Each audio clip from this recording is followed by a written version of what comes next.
Olá, internautas, olá, ouvintes, sejam todos bem-vindos a mais um Evangelho no Lar online do Grupo Espírita Paulo de Tarso, do Rio de Janeiro. Eu sou Vânia, falo de Uberlândia, Minas Gerais.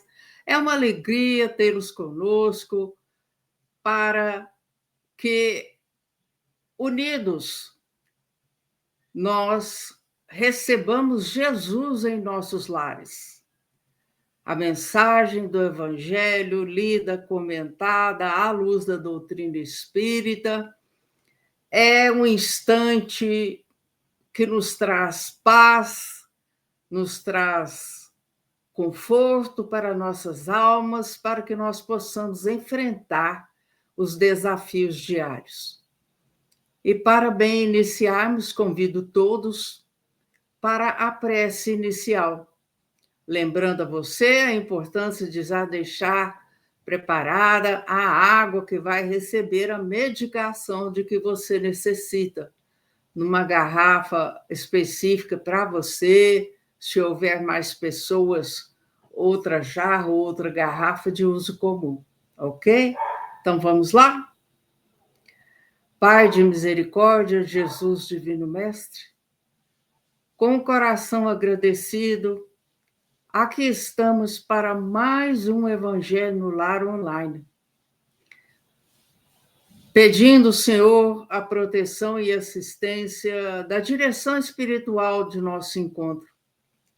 Que todos nós nos sintamos envolvidos por doces vibrações de paz, por fluidos salutares, a fim de que a mensagem de Jesus toque os nossos corações, conduzindo-nos à busca da felicidade, à busca da melhoria moral e ao exercício da caridade para com todos.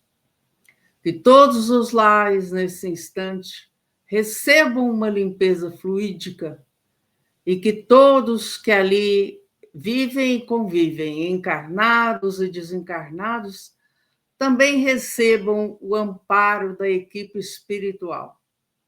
E assim, Jesus, em seu nome, nós vamos iniciar o nosso encontro de hoje. Que assim seja, graças a Deus.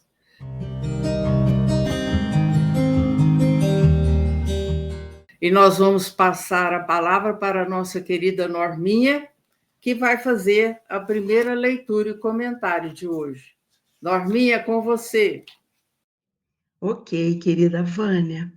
Olá, queridos irmãos, que sejam de paz os nossos pensamentos e os nossos sentimentos.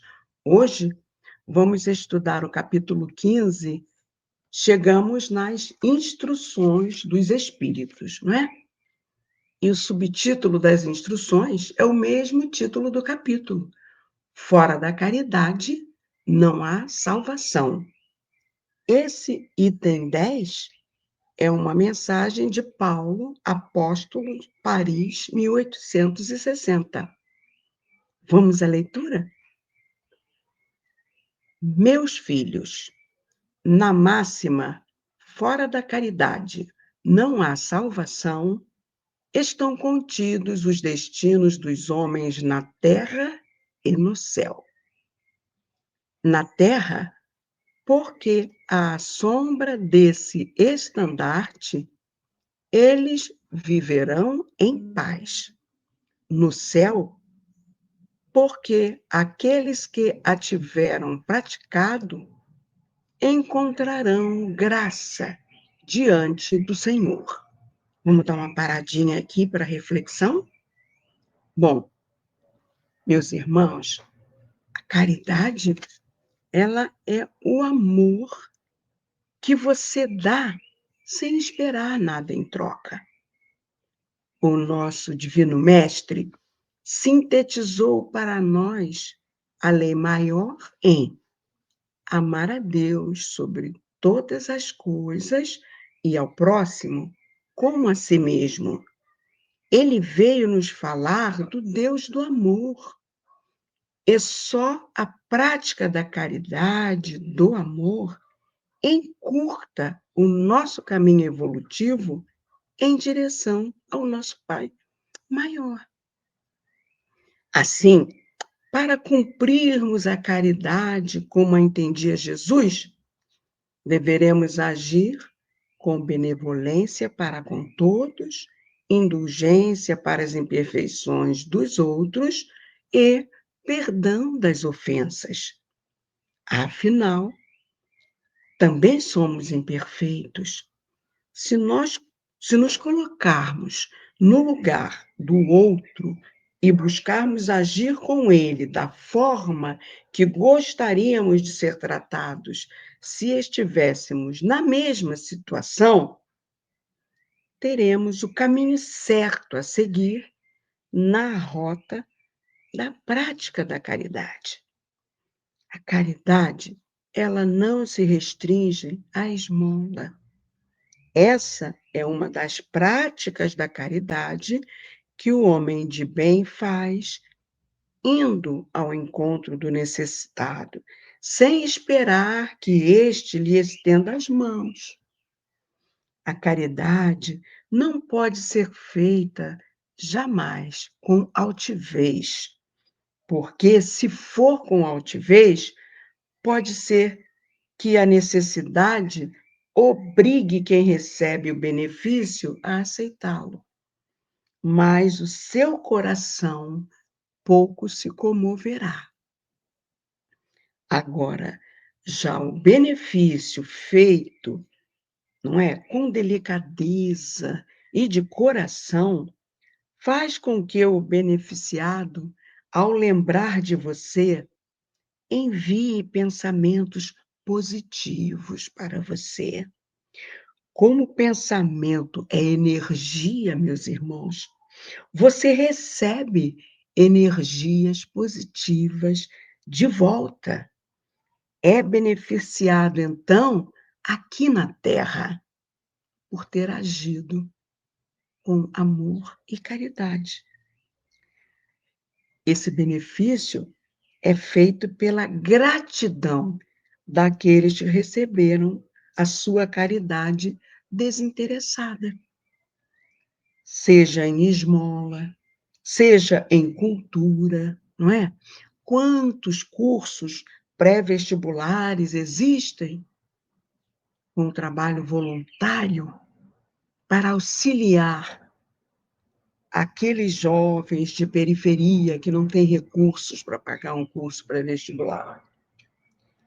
A gente também pode fazer, né, essa caridade, doando roupas, mantimentos, seja ajudado a cuidar de um enfermo, quando se tem saúde, não é? E aí a gente pode se disponibilizar, auxiliar no trato de um enfermo, seja exercendo a paciência no trato digno com o semelhante, seja ele nosso inferior ou nosso superior, deveremos demonstrar a mesma dignidade no trato, seja com um simples sorriso.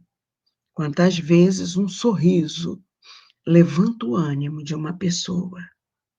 Seja ainda tendo compaixão pelo delinquente ou perdoando as ofensas.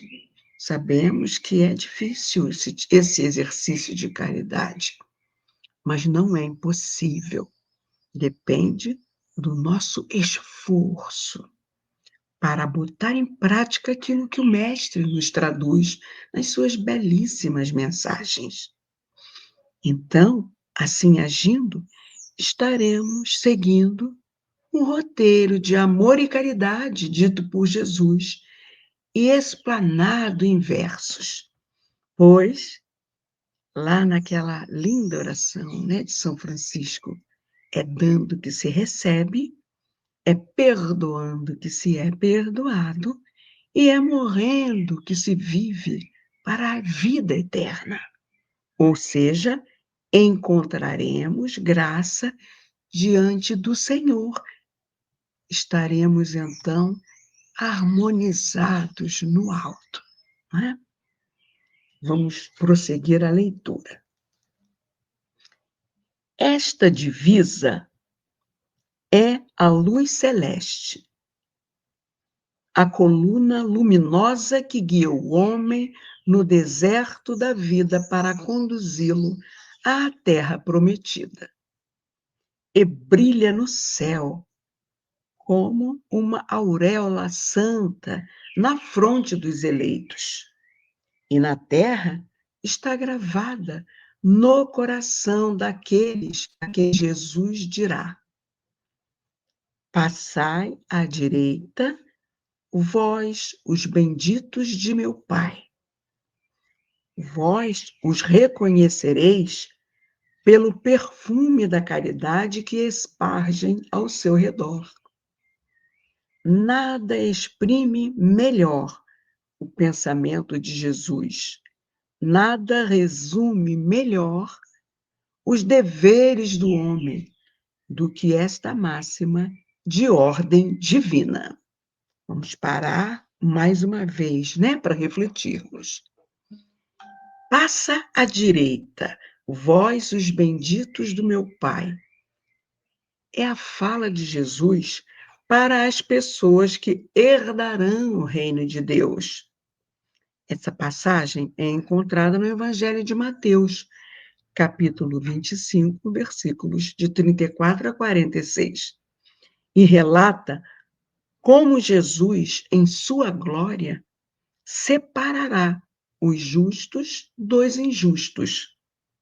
Esta divisa aqui referida por Paulo, ou seja, essa separação, trata do juízo final, em que as pessoas à direita de Jesus são aquelas que cuidaram do próximo, demonstrando amor ao próximo e servindo a Jesus ao ajudar quem necessitava, como o doente, o estrangeiro, o faminto e o sedento. Cumpriram, enfim, os deveres do homem, praticando a caridade, e assim já entenderam que não basta ter fé, frequentar uma instituição religiosa. Só isso não basta. É imprescindível colocar em prática os ensinamentos. Fora da caridade, não há salvação. Vamos continuar avançando na comunicação de Paulo.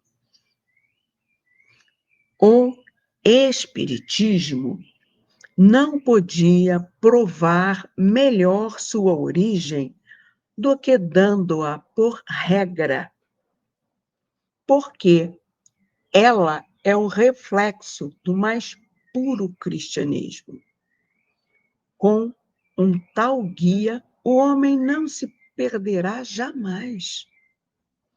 Aplicai-vos, pois, meus amigos, em compreender-lhe o sentido profundo e as consequências, e em procurar, por vós mesmos, todas as suas aplicações. Submetei todas as vossas ações ao controle da caridade, e vossa consciência vos responderá. Não somente ela vos evitará de fazer o mal, mas vos levará a fazer o bem. Porque não basta uma virtude negativa, é preciso uma virtude ativa. Para fazer o bem, é preciso sempre a ação da vontade. Para não fazer o mal, basta, frequentemente, a inércia e a negligência. Mas aqui a gente vai ter que entender, não é? Que nós seremos julgados não apenas pelo que fizemos, mas pelo que deixamos de fazer, quando nos acomodamos, né? Na inércia e na negligência.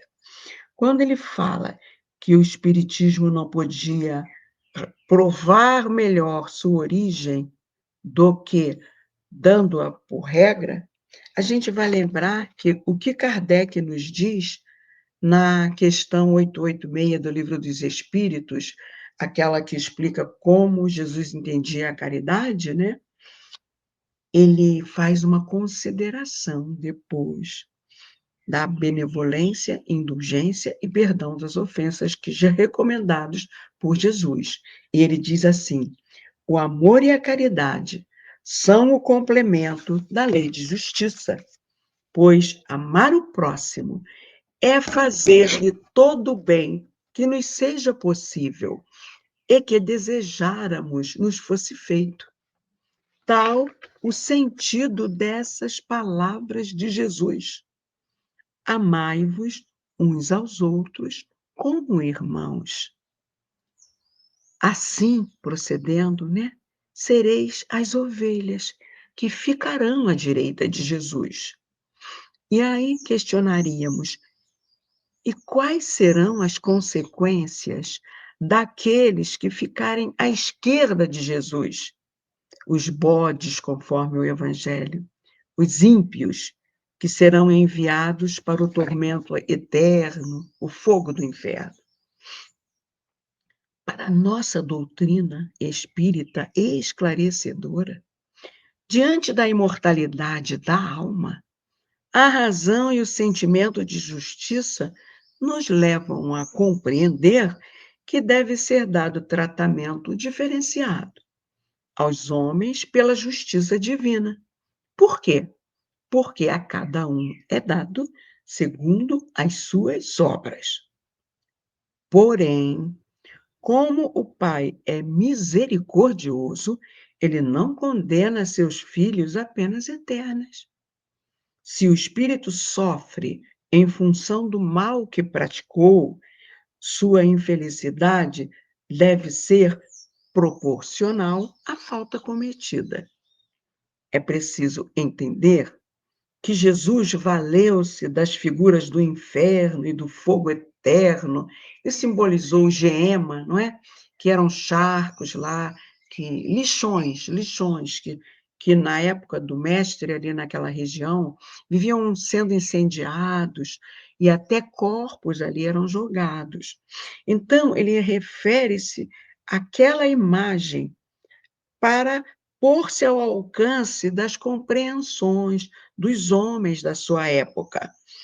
As imagens fortes que ele utilizou eram, então, necessárias para impressionar a imaginação de indivíduos que pouco entendiam das coisas do espírito e cuja realidade estava mais próxima da matéria e dos fenômenos que lhes impressionavam os sentidos físicos.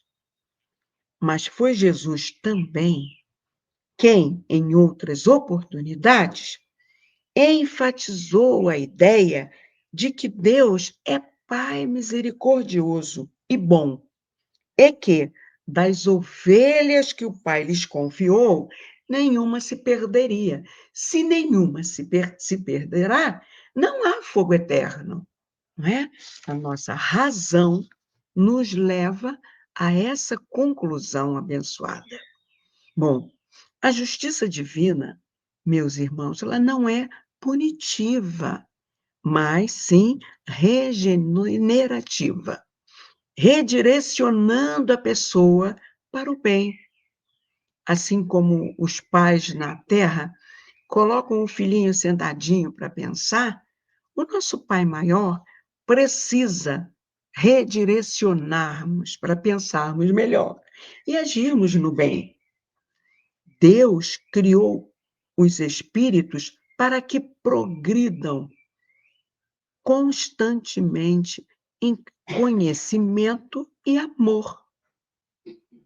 Essa evolução, meus irmãos, se produz através de inúmeras experiências no plano físico e no plano espiritual também. Nós vemos na literatura espírita o quanto, por exemplo, André Luiz, pela psicografia de Chico, trabalha no plano espiritual, não é? trazendo-nos toda essa riqueza de esclarecimentos para cada vez mais nos servir de exemplo, para bem nos postarmos no exercício do nosso livre-arbítrio. E a dor, ela é o estímulo de que a providência se vale para despertar os que só conhecem tal linguagem, com vistas a impulsionar esses indivíduos ao progresso. É aquele velho ditado: quando não se aprende pelo amor, acabamos aprendendo pela dor. Portanto, diante da dor, questionaremos para quê e não por que estou sofrendo. Busquemos no para quê o nosso autoconhecimento, onde eu estou errando para ocasionar essa dor, não é? Isso nos levará a um esforço para que possamos fazer a nossa autotransformação. E assim, com o nosso esforço e perseverança, conseguiremos conquistar a nossa autotransformação. Depende de nós, não é castigo de Deus, entendeu? Assim, devemos, como falou o mestre, vigiar e orar sempre, buscando corrigir possíveis falhas e agir na prática da caridade, pois ela vos evitará de fazer o mal, mas vos levará a fazer o bem. Porque não basta uma virtude negativa, não é? Negar o mal que vinha praticando. É preciso uma virtude ativa, aquela do exercício da caridade. A gente pode fazer caridade, por exemplo, se falhamos com a educação de um filho, vamos trabalhar por crianças. Vai ser uma oportunidade de não ficarmos naquele lamento do mal que fizemos, mas de colocarmos em prática o aprendizado que aquela experiência nos trouxe, servindo de amparo para crianças que precisem de nós. Tem tantos, né, necessitados. É preciso, então, esse esforço.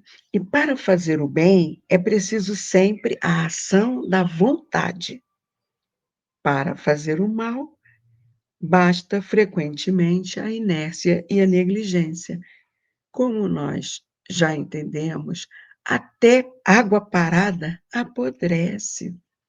A vida exige movimento e a caridade é virtude ativa na prática do bem. É isso, meus queridos irmãos.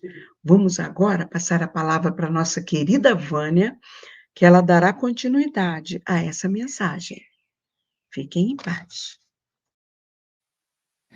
Gratidão, Norminha. Então, vamos ver o final dessa mensagem de Paulo Apóstolo, de Paris, 1860, sobre fora da caridade não há salvação. Meus amigos, agradecei a Deus por haver permitido que pudesseis gozar da luz do Espiritismo. Porque Paulo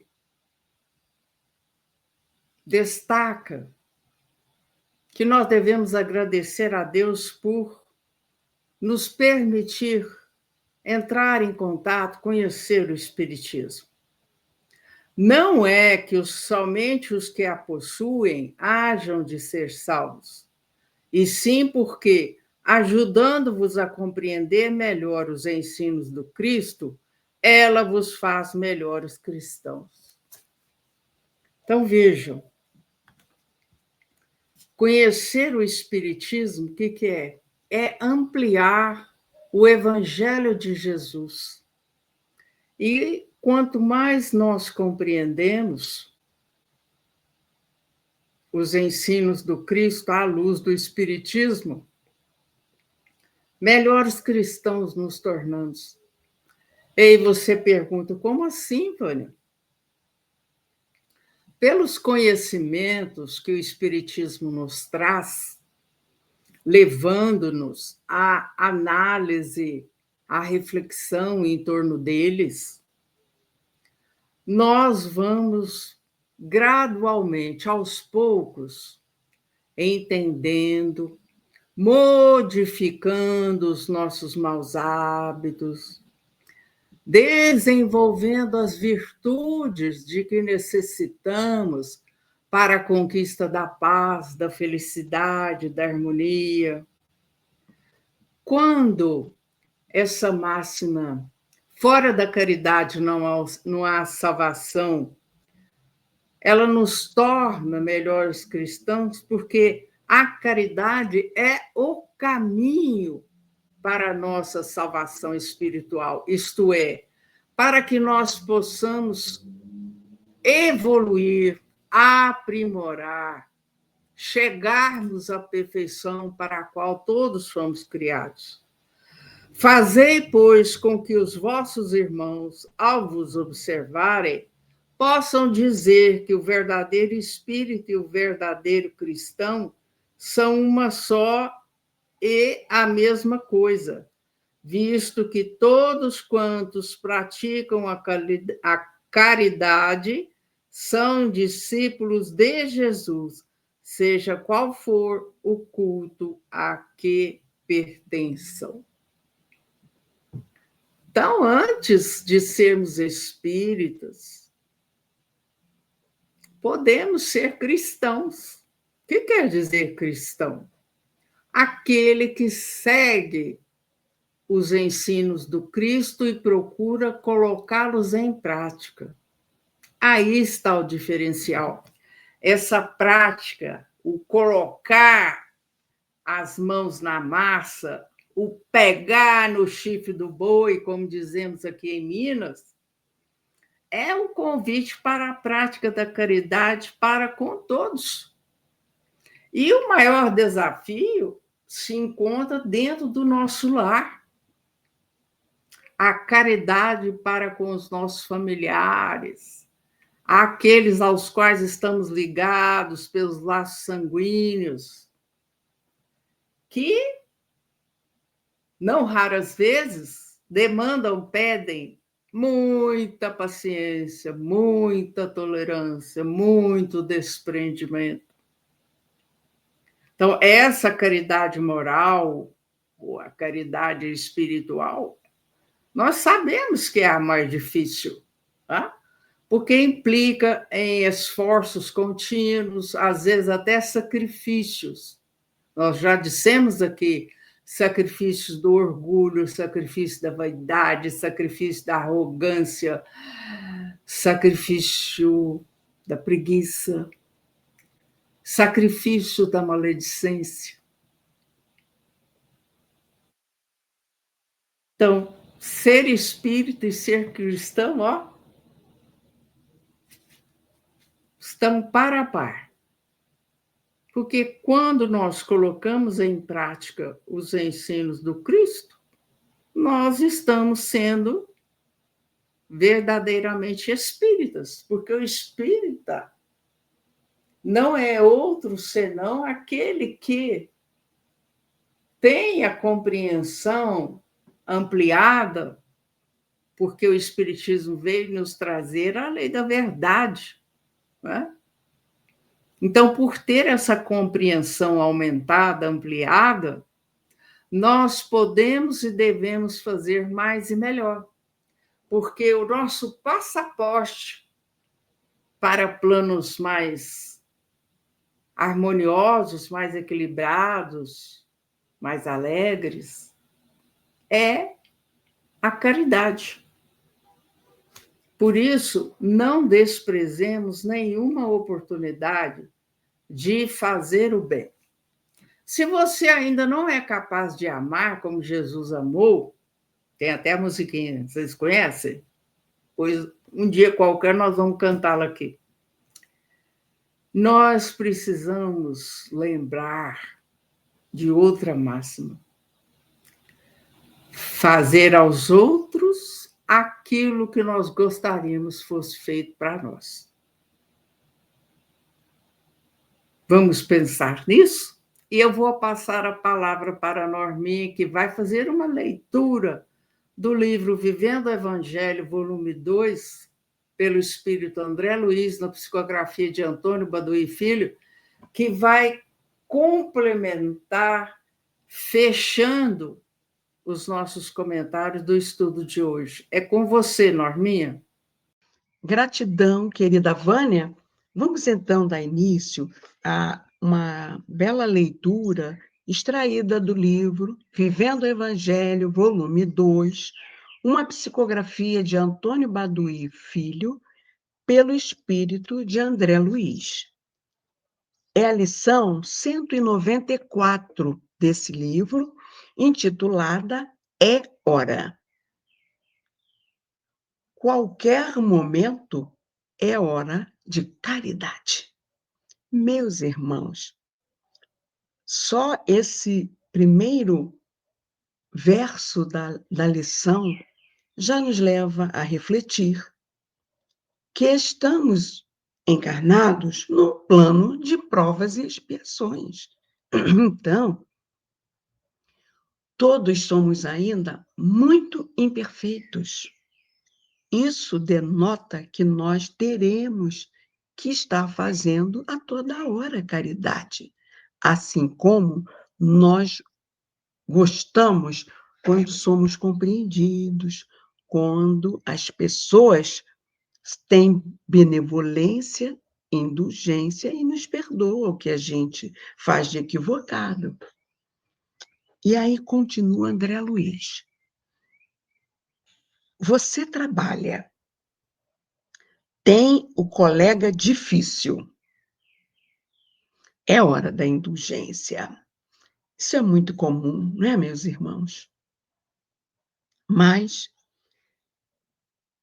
exercer a indulgência exige o esforço e é muito necessário, porque se meditarmos, tanto nós quanto o colega, precisamos do salário que oferimos naquele trabalho que exercemos. Então, para que possamos garantir a permanência nesse trabalho, é imprescindível que ele se desenvolva em harmonia. E a harmonia só é conquistada quando se tem indulgência para esses que têm uma dificuldade maior, né, de relacionamento. Então, é um esforço constante. Diz André, você pede o favor, percebe a má vontade, é hora do entendimento. Todos essas formas, né, essas reflexões, digamos, que a André está fazendo, são realmente daquelas que, como a Vânia acabou de falar, exige sacrifícios da nossa parte, não é?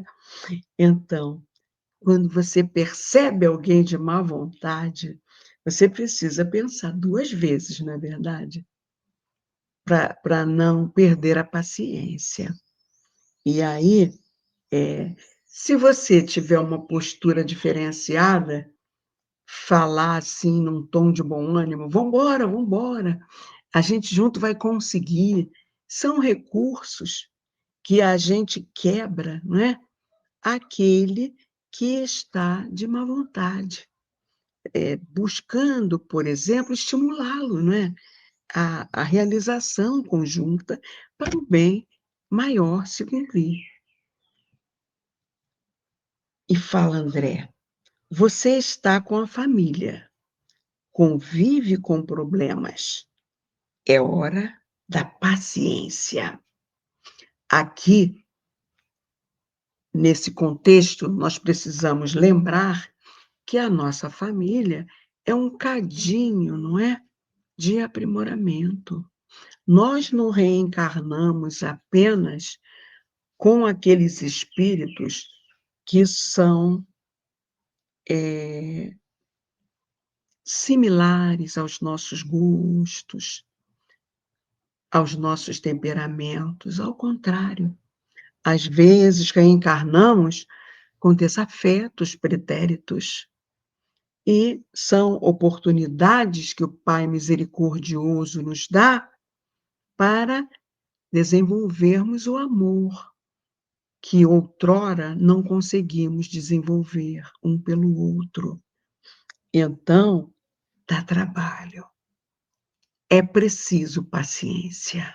Mais uma vez, é preciso esforço, sacrifício e paciência no trato com os nossos familiares, para juntos irmos burilando as arestas e aproveitando essa oportunidade reencarnatória de termos nascido no mesmo núcleo familiar. E no nosso caso, no espiritismo cristão, fora da caridade, não há salvação. Todo dia é dia de praticarmos. A hora é essa. É isso, meus queridos irmãos. Muita paz. Agora eu vou passar para a nossa querida Vânia para a magnetização da água. Lembramos a você que a água deve ser tomada 3 vezes ao dia, uma quantidade equivalente a uma pequena xícara de café. Essa água nós vamos pedir a Jesus que coloque o medicamento de que cada um necessita para restaurar suas energias, fortalecer o seu psiquismo, a sua parte emocional. Vamos lá? Jesus, amigo e médico de nossas almas, aqui estamos, Senhor, pedindo que sejam colocados os medicamentos sobre as águas de todos aqueles que estão necessitados, encarnados e desencarnados. Os medicamentos que a medicina da Terra não conhece, mas que pedimos, Senhor, sejam colocados para ajudar a cada um a vencer a sua jornada evolutiva, fortalecendo não só o corpo físico, mas também o perispírito e o espírito. É claro, Senhor, que precisamos fazer a nossa parte, mas estamos pedindo, Senhor, um medicamento que nos asserene o espírito, que nos fortaleça o corpo, que clareie a nossa compreensão e nosso entendimento. E assim, Jesus, com os corações agradecidos por essa medicação, nós agora passamos para a prece final. Deus clemente e misericordioso, Jesus, Divino Mestre, a direção espiritual de nossa reunião, chegamos ao final de mais um Evangelho no Lar online do Grupo Espírita Paulo de Tarso, do Rio de Janeiro. Agradecemos por tudo que recebemos e pedimos a paz para todos os lares, as bênçãos para o planeta Terra, o acolhimento e assistência amorosa para toda a humanidade encarnada e desencarnada. Especificamente pedindo para os suicidas ou com ideação suicida, para os criminosos, para os enfermos de toda a natureza, para aqueles que estão acamados em seus lares ou em hospitais, para obsessores e obsediados, para os moradores de rua, enfim, Senhor, para todos, que o vosso amor e a vossa paz estejam com todos nós, que nós possamos ter dias abençoados na próxima semana, pedindo, Senhor, a misericórdia para todos aqueles que vêm enfrentando as catástrofes climáticas. Que os benfeitores espirituais toquem no coração das pessoas para a prática da caridade, da legítima fraternidade, para com aqueles que perderam entes queridos, suas casas, seus objetos pessoais. Fortalecei o Senhor para continuarem a lutar para o aprendizado verdadeiro, a vencer as dificuldades e obstáculos rumo à perfeição para a qual todos fomos criados. E assim, com os corações agradecidos, encerramos o nosso encontro de hoje. Que assim seja, graças a Deus. Até o nosso próximo encontro. Deus os abençoe.